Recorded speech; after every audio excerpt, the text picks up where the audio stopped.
بسم الله الرحمن الرحيم. الحمد لله الذي أنزل على عبده الكتاب ولم يجعل له عوجا.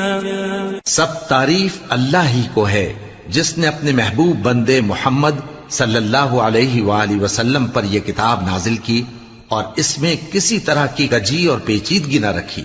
قيما لينذر بأسا شديدا من لدنه ويبشر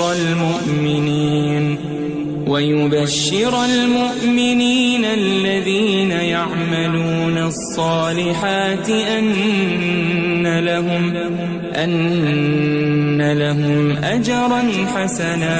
بلکہ سیدھی اور سلیس اتاری تاکہ لوگوں کو عذاب سخت سے جو اس کی طرف سے آنے والا ہے ڈرائے، اور مومنوں کو جو نیک عمل کرتے ہیں خوشخبری سنائے کہ ان کے لیے ان کے کاموں کا نیک بدلہ یعنی بہشت ہے، ماکثین فیہ ابدا، جس میں وہ ہمیشہ رہیں گے. وینذر الذین قالوا اتخذ اللہ ولدا، اور ان لوگوں کو بھی ڈرائے جو کہتے ہیں کہ اللہ نے کسی کو بیٹا بنا لیا ہے. ما لهم به من علم ولا لآبائهم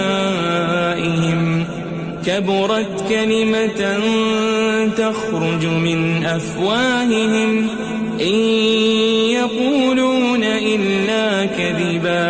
ان کو اس بات کا کچھ بھی علم نہیں اور نہ ان کے باپ دادا ہی کو تھا. یہ بڑی سخت بات ہے جو ان کے منہ سے نکلتی ہے، اور کچھ شک نہیں کہ یہ جو کچھ کہتے ہیں محض جھوٹ ہے.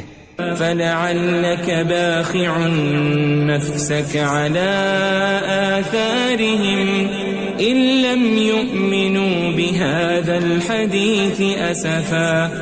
اے پیغمبر، اگر یہ اس کلام پر ایمان نہ لائیں تو شاید تم ان کے پیچھے رنج کر کر کے اپنے تئیں ہلاک کر دو گے. إنا جعلنا ما على الأرض زينة لها لنبلوهم أيهم أحسن عملا. جو چیز زمین پر ہے ہم نے اس کو زمین کے لیے زینت بنایا ہے تاکہ لوگوں کی آزمائش کریں کہ ان میں کون اچھے عمل کرنے والا ہے. وَإِنَّا لَجَاعِلُونَ مَا عَلَيْهَا صَعِيدًا جُرُزًا. اور جو چیز زمین پر ہے ہم اس کو نابود کر کے بنجر میدان کر دیں گے. ام حسبت ان اصحاب الكهف والرقيم كانوا من آیاتنا عجبا. کیا تم خیال کرتے ہو کہ غار اور لوح والے